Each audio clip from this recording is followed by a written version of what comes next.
মাত্র 5 টুকরো গরুর মাংস দিয়ে কিভাবে আমি কাবাব বানালাম আর পুরো ফ্যামিলিকে খুশি করালাম। আর সবাই প্লেট খালি করে ফেললো, ছোট বড় বুড়ো সবাই কিন্তু এই মজাদার খাবারটা খেয়ে অনেক প্রশংসা করা শুরু করলো। তো এই ঈদে এই কাবাবটা যদি আপনারা চার সাথে কি বিকালের নাস্তা হিসাবে রাখেন তাহলে কিন্তু অনেকটা জমে যাবে। তো আমি এখানে গুনে গুনে 5 টুকরো মাংস নিয়েছি আর নিয়েছি মুসুরির ডাল।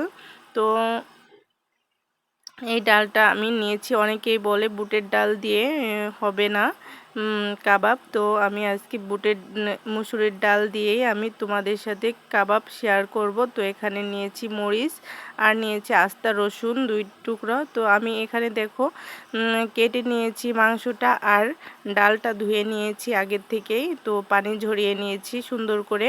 তো এখানে আমি রেখে দিলাম। তো এখানে আমি অ্যাড করব হলুদের গুঁড়ো, দিয়ে দিব জিরার গুঁড়ো, ধনিয়ার গুঁড়ো আর দিয়ে দিব লবণ। আর স্পেশালভাবে আমি এখানে কাবাব মশলাটা অ্যাড করব। এখন দিয়ে দিব রসুন, 2টা আস্তা রসুন নিয়েছি সেইগুলো আমি দিয়ে দিব। আর নিয়ে নিব 4টা শুকনা মরিচ। তো এই পর্যায়ে আমি এখানে রসুন বাটা দিব। তো এখানে দিয়ে দিব আদা বাটা,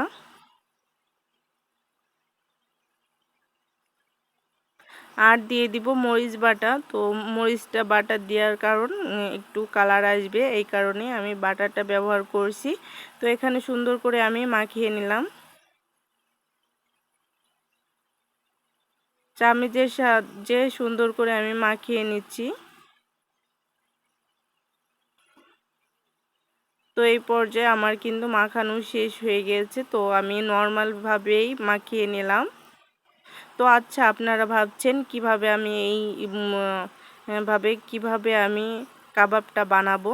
তো ফাইনালি আপনারা দেখতে পাবেন আমি কিভাবে কাবাবটা বানাইতেছি। তো আমি পানি দিয়ে দিলাম পরিমাণ মতো, সুন্দর করে আবারও মাখিয়ে নিলাম চামচের সাহায্যে। সব কিছু মিশিয়ে সুন্দর করে 20 মিনিটের জন্য চলে যাচ্ছি সিদ্ধ হওয়ার জন্য। তো এই পর্যায়ে আমার সিদ্ধ করা হয়ে গিয়েছে কাবাবের এই মশলাটা। তো এই তো আমি সুন্দর করে এখন জুড়িয়ে নিব।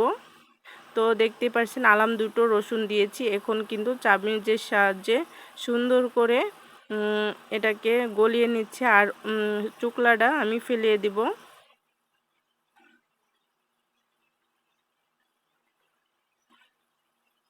তো দেখতে পাচ্ছেন 2টা রসুন আমি সুন্দর করে পরিষ্কার করে নিচ্ছি।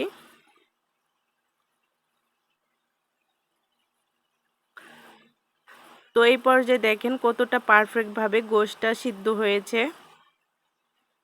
তো আমি এখানে ব্লেন্ডার জার নিয়েছি একটা, জারের ভিতর সুন্দর করে আমি দিয়ে দিব এই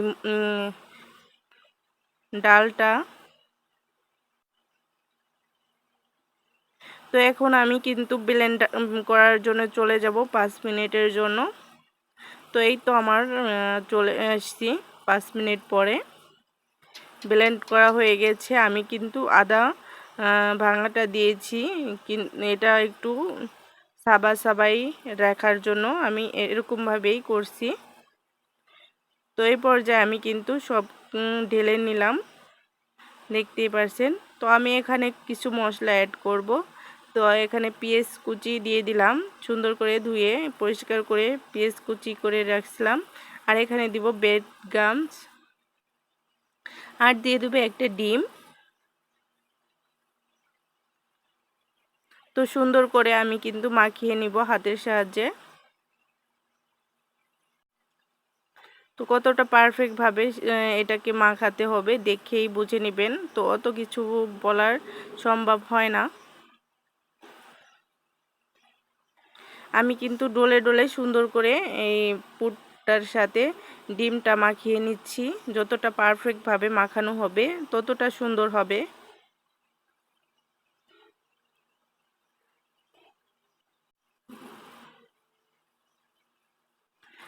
তো এই পর্যায়ে কিন্তু আমার মাখানো শেষ। তো আমি হাতটা ধুয়ে নিয়েছি আর নিয়েছি তেল হাতে। তো ভালো করে মাখিয়ে নিলাম হাতটার ভিতর তেল। তো এই পর্যায়ে কিন্তু আমি কাবাবের শেপটা দিয়ে দিব।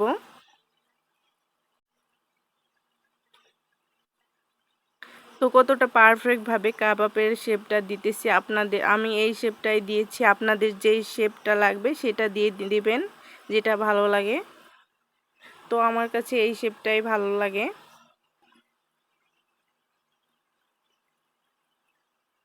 তো এভাবে করে আমি সুন্দর করে সবগুলো বানিয়ে নিব।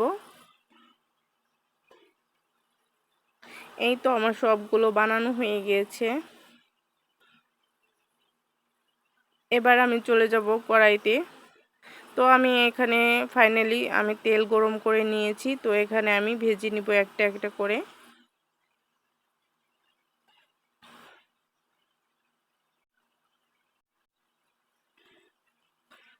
সুন্দর করে আমি কিন্তু ভেজে নিচ্ছি। তো আমার ফাইনাল লুক, আমার এই যে কাবাবগুলো মাত্র 5 টুকরো গরুর মাংস দিয়ে আমি কাবাব বানিয়ে ফেলছি। তো আমার কাবাবটা কেমন হলো, আজকের রেসিপি কাবাব। তো ঈদ স্পেশাল এই কাবাবটা আমি রেখেছি কুরবানির ঈদ হিসাবে। তো ধন্যবাদ সবাই।